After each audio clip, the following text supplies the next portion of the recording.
How you doing, YouTube? Matt, Massive Beer Reviews, back with yet another review. A little outside action. It's a beautiful Saturday. There's snow on the ground. I don't give a shit. When it's nice, I go outside. We're going to be doing a little bit of collab goodness. Cahoots. I like cahoots better than collab when it comes to stuff. But anyway, Carmine Street Beers. It's a bottle shop in New York City. Super good dudes. They did a collab with Interboro, and this is their drop cakes. This is the honey and coffee edition of drop cakes. Carmine Street Beers. I just did a podcast with Shane up in Carmine Street Beers. You can go check that out on the old Beer Massive podcast. But super good dudes. I've known them for quite a bit. I met them through my buddy Tom from Brooklyn. And yeah, been there, been up to New York a couple times, hung out with the guys. Like I said, shot some podcasts there. And when I was there, Shane, one of the owners, was like, hey, he's like, we're coming out with a collab. He's like, it should be pretty interesting, and kind of talked about it. And you know, that was that. And he's like, yeah, it'll come out in a couple weeks. And a couple weeks later, just so happened my buddy Brad was kind of driving through the area, and he's like, hey, he's like, I got a growler of this. Shane kind of dropped it on me, want me to give it to you and let you kind of give your thoughts on it. So here we are. That's what happens when you live in the beer world. So yeah, all they know about this, and I got my little notes over here, so I'll have to read it. It is a collab, and this is the actual cool part. This is the whole reason I want to talk about it. It's a collab, Carmine Street Beers, and it's made with Devecinos coffee. I know I'm butchering it. Devencios, I don't know. I'm butchering it. Coffee house. They have a spot, and I believe it's Williamsburg in Brooklyn, but they're based out of Columbia, and it's like a basically a coffee roastery. But here's the thing. I guess they're the world's first farm-to-table coffee place. And by that, I mean, most coffee takes a while to get to you when you actually put it in your coffee maker, whether you're a coffee snob or a basic bitch like myself. I know some things, but I like basic bitch coffee. It takes a while to get to you. This place is pretty much 14 days from plant to it's in your glass, which is pretty crazy. And I'm wondering how that's going to show, not only in beer but in coffee itself. So I gotta actually hit that place up next time in Brooklyn. And it is made with honey from I don't remember where, but I'm kind of interested to get into it. It's an imperial stout for those that didn't assume as much based off the ingredients. But yeah, here we go. Let's dive into it. Interboro. It's been a while since I've done it. Oh, Jesus Christ. Ah, there we go. It's been a while since I've done an Interboro beer, so I'm kind of excited just in general. So basically what they did was they took the base. There's a base. I forget what the base is. I should be a better host when it comes to knowing those things. But they took a base beer from Interboro, and they kind of did their own twist on it. And for this instance, they actually took this beer and kind of threw that coffee and honey into it. What was the name of it? I got to look it up on my notes here and see what it is. Oh, it's Interboro's Drop Cakes. That's what it is. Duh. I thought it was a different name beer. But anyway, yeah, what does she look like? Just rich, creamy head to her. Not necessarily like where I want my coffee to look like. I put a little bit too much cream in me. I know that's blasphemy when it comes to coffee. That's the basic bitch portion of the show. But she looks nice, creamy, delicious, and dark. So she definitely has those Imperial Stout vibes. What's the ABV in this sucker? I don't remember. I think it was like 11 or 12. Let's get a nose. I mean, it smells like rich, delicious coffee. It's not a dark roast coffee. It's just a really vibrant, really robust coffee. There's a little bit of soft greeniness to it. I really enjoy that when it comes, especially on beer that use coffee. I like a little bit more of a non-overly roasted bean where it kind of shows a little bit of that green fleshiness in there. I'm kind of getting that in here. Almost the same way kind of peppers kind of come off. I know people are like, oh, coffee kind of has peppery vibes to it. That's why, though, because of that green fleshiness, that vegetal portion of the show.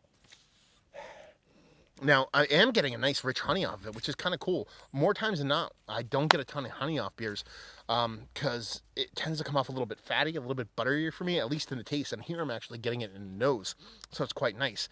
Now, I forget the actual ingredient in brut, but I know that's in honey too, so the beer doesn't come off entirely super sweet either. It's sweet, but not overly sweet. So you might have that enzyme that people are using in all those brewed IPAs kind of doing its part here and kind of tempering this beer, not getting it kind of in the stratosphere as far as sweetness goes. It just smells nice.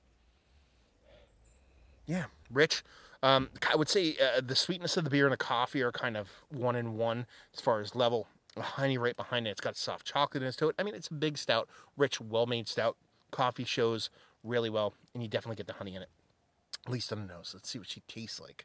Cheers.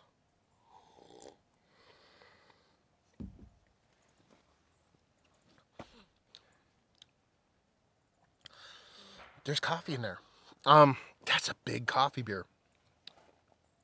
It's really tasty. Um, this is danger beer, actually.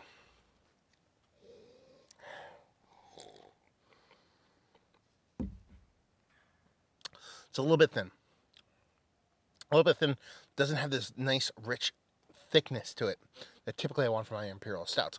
Doesn't bother me all that much here because the combination of that honey, which adds a sweetness to it that almost comes off. I think it's a combination of how the beer is made in combination with the honey, and that mouthfeel gives me. It gives a slight kind of lactosey vibes to it, to where I get a little bit of soft cream to it. Then I get that coffee. This tastes like a breakfast stout to me. If anything, I would call this a breakfast stout instead of an Imperial Stout. It's ABV be damned, but man, that coffee comes off really rich, really vibrant. There's a bittering to the coffee. There's a bittering to the roast. And that's a good thing. There's so much cold press out there that to the point where like all bitterness is kind of dropped out like everybody does with IPAs and a lot of these sweeter stouts. The stout doesn't get super sweet here. Again, maybe that's that honey kind of keeping it in check, but it is sweet, and I think you need that balance of that coffee roast along with the actual roast of the roasted malt itself to kind of balance everything out, and it works here. Nice. The mouthfeel, while being a bit thinner, it's not thin, it's just thinner than I like. It lends itself to being a bit more drinkable, which is why I called it a danger beer. Cal agrees. And yeah, I mean, she's tasty. Listen, it's showing crazy amounts of coffee. You want to get to this area right here as fast as humanly possible, give me all the coffee.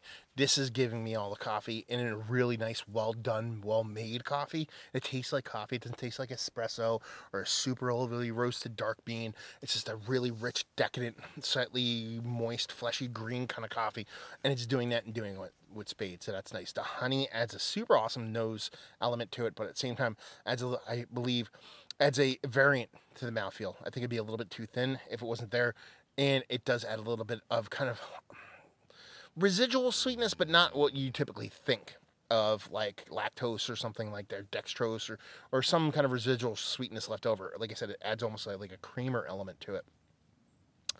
And just the bittering, the way the bittering plays with the sweet is super fun. I like it. I think it's great. I think it's awesome. The coffee shows not just well, but in a unique way. I've had coffee similar to this in beers, but not that many times. Every time I've had this kind of impact from coffee in a stout, it just kind of works for me. So I dig it. So yeah, let's talk about it. Is it one of the better coffee stouts that I've had as of late? Yeah, absolutely. It might not be the best one. There's king shits of fucks mountains out there for me, but this one is worthy of being in the conversation and edging close to the top. Value and availability, don't know. Got a growler of it. I think a growler place on this was like 30 bucks for 64 ounces, so who knows what this is going to be. Probably 15, 16 bucks, and leave you with, if you like what, will you like this? If you like coffee in your beers. I mean, it's just that good. I'll probably try to get this up today.